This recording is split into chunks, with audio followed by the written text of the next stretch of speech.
Comment éviter de vivre une vie que tu regretteras? Ne fais pas des choix qui vont faire en sorte que tu t'enfermes dans une réalité. Laisse-moi m'expliquer. Le plus simple exemple que je peux te donner, c'est les gens qui achètent une maison ou qui achètent un appartement.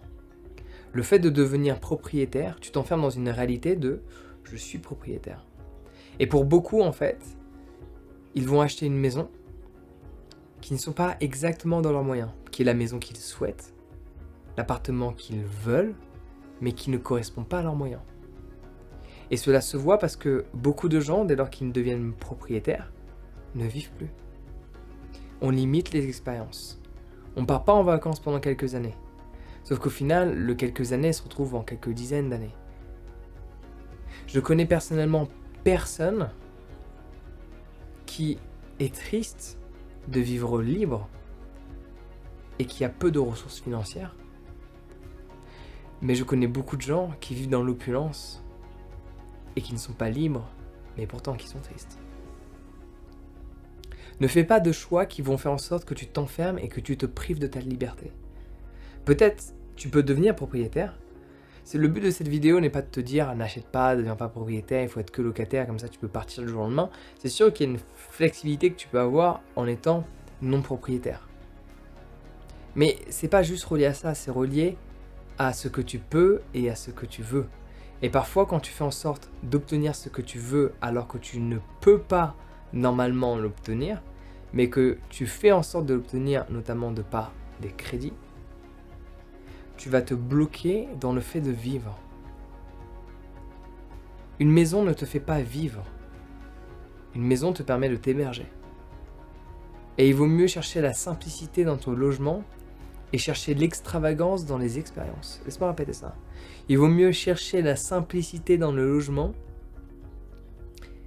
et l'extravagance dans les expériences. J'ai envie de te raconter une histoire pour illustrer pleinement ce que je te dis. Quand je voyageais en Australie, il y a de ça 10 ans, 10, 11 ans, il y a 10 ans, je voyageais en Australie d'une certaine manière. Donc j'ai acheté un van parce que j'avais un peu de sous, juste quand je suis arrivé en Australie. J'ai tout mis dans un van parce qu'en fait, j'avais rencontré une nana qui était à Singapour, qui est venue en Australie, qui s'est fait un trip où elle a loué un van pendant 2 semaines, je suis parti avec elle, je me suis dit waouh c'est génial, le sentiment de liberté, et surtout que acheter un van en Australie, si tu remets les choses en perspective, ça coûte que dalle. Pourquoi? Parce qu'une chambre à Newton c'est $250 la semaine, le van, tu prends un truc pourri, t'en as pour 1500, 2000 $, tu me dis bon ça va, c'est 2 mois de loyer. Voilà. Quand tu remets en perspective, tu te dis le véhicule pas très cher. Bon après tu peux avoir des galères, passons ces informations. Je voyageais littéralement en suivant la lumière, en suivant le soleil. Ça peut sembler extrême, mais j'avais pas de carte. Il y avait la lumière, j'allais là-bas. À une époque, j'ai rencontré 2 Espagnols qui voyageaient ensemble. Et d'ailleurs, je parlais pas espagnol à ce moment-là, et dès qu'ils s'engueulaient, je trouvais ça magnifique. C'était chantant. Hein, un peu comme des personnes pourraient penser des Français. Bon, je voyageais avec eux. C'est-à-dire, moi j'avais mon van, j'étais tout seul dans mon van, et eux étaient eux deux dans leur van, ils voyageaient en tant qu'Espagnols. Et on était dans le nord-est de l'Australie, plus loin que Townsville. Donc à Cairns, Townsville, alors je sais plus où est lequel. Bon, on était très très loin près de la Rainforest. Un endroit où il faut même prendre un bateau pour y aller parce qu'il n'y a pas. Et à un moment donné, il y a la lumière qui va vers un lieu abandonné et j'ai envie d'aller là-bas. Je klaxonne, on y va, etc. Et tout était cassé, il y avait du verre partout, etc. Et d'un seul coup, tu marches, un environnement magnifique, complètement restauré. Au milieu de nulle part. Quand je dis nulle part, c'est pas nulle part en France. Hein.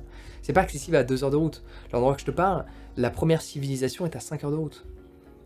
La première vraie ville, elle a 5 heures de route. C'est très très loin. Ça, c'est quand t'es le plus haut sur la côte est, que tu dois prendre un bateau qui te fait traverser ta voiture, qui prend, dans mes souvenirs, un bon 20 minutes. Et après, on a conduit des heures avant de trouver ce lieu. Et donc, après, on rencontre un mec qui vit là. Et l'histoire de ce mec est très intéressante. Et je trouve que c'est une personne qui a peu. Et tu vas vite comprendre très peu. Tu peux le voir comme un extrême et juste comprendre la philosophie de vie. Et je peux te garantir que tu ne regretteras jamais ta vie en ayant cette philosophie-là. Donc, on rencontre ce mec et on comprend pas. Genre, pourquoi tout est cassé là-bas et d'un seul coup, tout est récent.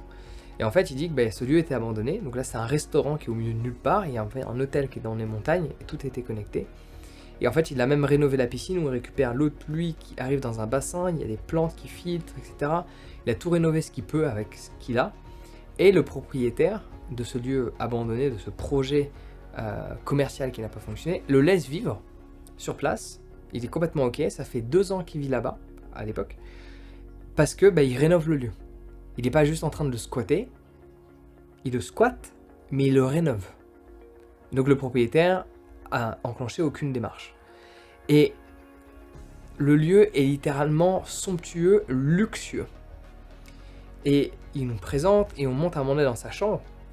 Donc ça faisait un escalier ouvert sur une sorte de salon, parce que du coup, tu te rends pas compte que c'était un restaurant, parce que c'était tellement luxueux qu'en fait tu peux imaginer une grande maison. C'était un mur qui faisait genre 15 mètres de haut, tout vitré en fait, avec des plaques de vitre comme ça. Et le mec, ça fait 2 ans qu'il vit là. Et quand on arrive en haut et tu vois, il nous fait la visite des pièces, machin, qu'il a rénové, je vois du coup une sorte de grande mezzanine immense, je sais pas, une mezzanine de 30 mètres carrés où il y a un lit ici. Et il y a une sorte de banc avec un sac à dos de randonnée. C'était le sac à dos de 70 litres, 80 litres, un gros sac à dos. Et là, je pose la question, je fais « Ah, t'as prévu de partir quelque part en voyage ?» Il me dit « Non, c'est mes affaires. » Et là, j'étais ultra confus. Ça fait 2 ans que t'es là, que tu rénoves un lieu qui est à moitié démoli. Et toutes tes affaires sont dans un sac, mais surtout dans un sac fermé. Et il me dit oui, parce que le jour où le propriétaire me demande de partir, le lendemain je pars. Et j'ai été choqué par cette rencontre, je me souviens même plus du nom de la personne, c'était un Australien. Et la moralité de l'histoire, c'est que cette liberté qu'il ressent, en soi, il ne possède rien. Mais il est beaucoup plus libre que la plupart des gens qui possèdent beaucoup plus que lui. Évidemment, cela est un extrême et le but n'est peut-être pas de vivre comme lui il vit, sauf si cela est ton souhait. Mais ce que je veux imaginer à travers cette vidéo que je te partage, c'est le simple fait que beaucoup trop de gens s'enferment dans ce qu'on appelle une prison dorée.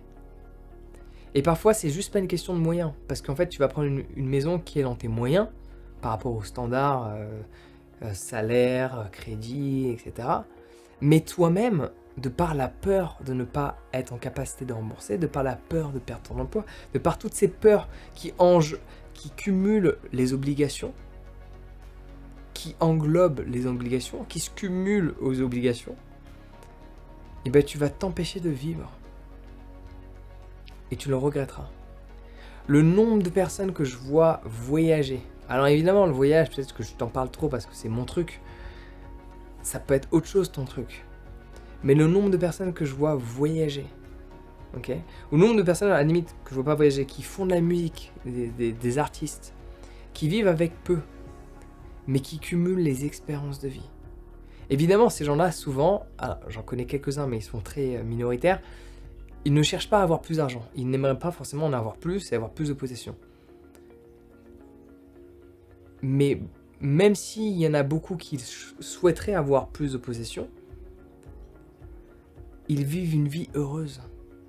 Et combien de personnes vivent dans le confort chez nous en Occident, avec la télé, le micro-ondes, la maison, la voiture, l'essence qui va avec et tout ce qui s'ensuit, et au final ressentent un vide à l'intérieur d'eux, se sentent tristes, ont l'impression de ne pas pouvoir partir quand ils le souhaitent, ont l'impression de ne pas pouvoir dire oui quand ils veulent et non quand ils le souhaitent, ont l'impression de ne pas pouvoir se dire ah si je perds mon emploi c'est pas grave. Le c'est pas grave, le fait d'avoir cette capacité de pas de s'en foutre de tout, enfin faut pas rentrer dans cette philosophie nihiliste en fait, mais d'avoir cette capacité de je fais de mon mieux, mais au final si voilà, c'est pas grave. Parce qu'en fait tu n'as pas toutes ces obligations. Et avec la vie adulte, la plupart des gens en Occident cumulent les obligations. Il y a certaines responsabilités que tu peux pas trop éviter, mais tu as des obligations que tu décides toi-même de cumuler, et qui font en sorte qu'à un moment donné, tu te retrouves dans une situation où tu te sens plus libre. Et je peux te garantir que cela est le cas, et je fais pas partie des gens qui sont contre le capitaliste, parce qu'en fait j'ai vu d'autres régimes.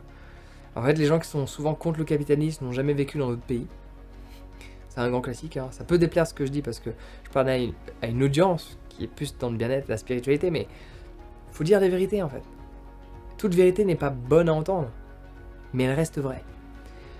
La plupart des gens qui sont contre le capitalisme n'ont jamais vécu dans d'autres régimes, n'ont jamais été d'une manière prolongée dans d'autres pays où il y a d'autres régimes, et n'ont pas assez parlé à des gens qui ont vécu des années et sont extraits d'autres régimes. Donc il y a peut-être autre chose de mieux qu'on pourrait constituer, mais à l'heure d'aujourd'hui, ce qui fait que tu nais dans une certaine condition, dans une certaine famille, dans un certain pays, et qui fait en sorte que tu as des capacités de t'en sortir et de changer ta définition, c'est-à-dire que tu nais dans une famille de paysans, tu n'es pas obligé de finir paysan, c'est grâce au capitalisme. Dans d'autres régimes, tu nais dans une famille de paysans, tu finis paysan, que cela te plaise ou pas, et tes enfants et tes petits-enfants continueront ainsi. Donc je ne rentre pas dans cette dynamique de rejeter la société, c'est juste que ce qu'il faut prendre en considération, c'est que cette recherche au confort permanent, qui parfois n'est pas nécessaire, fait en sorte de te priver d'expérience parce que tu vas te créer des obligations qui vont être reliées à ce confort-là. Donc moi je suis pas dans une dynamique de baba cool qui rejette le capitalisme, au contraire, mais il y a du bon à prendre dans chaque élément, et il y a à rejeter dans chaque chose aussi. Et si tu ne veux pas avoir de regrets dans la vie, il ne faut surtout pas que tu fasses cette course au confort, cette course au matériel. Et souvent, il y a plein de gens qui rejettent le matériel, mais au final, ils ont des crédits hallucinants par rapport à ce qu'ils gagnent, par rapport à leur maison. Et ils sont pas libres. Ils sont pas libres. Évidemment, c'est relatif à chaque personne. Moi, j'ai une maison, mais je suis libre. Elle n'est pas à mon nom, mais je suis libre. Moi qui la possède, mais indirectement, mais je suis libre. Et je peux m'en séparer, surtout demain. Demain, je peux m'en séparer, ça me dérange pas. Ma voiture, je peux m'en séparer, ça me dérange pas. Souviens-toi de cette phrase de la Bhagavad Gita. Et cette phrase résume vraiment tout ce que je viens de te dire, si tu as réussi à tenir jusqu'au bout. Parce que là, ça fait 12 minutes que je te parle et la caméra va s'éteindre, donc il faut vite que je finisse par cette phrase. Il y a plein de gens qui n'auront pas su tenir parce qu'en fait, ils ont été outrés par certains propos que j'ai exprimés. Pourtant, c'est la réalité. Le détachement, c'est ne pas ne rien posséder, mais que rien ne te possède. Laisse-moi répéter ça. Le détachement, ce n'est pas de ne rien posséder, mais que rien ne te possède.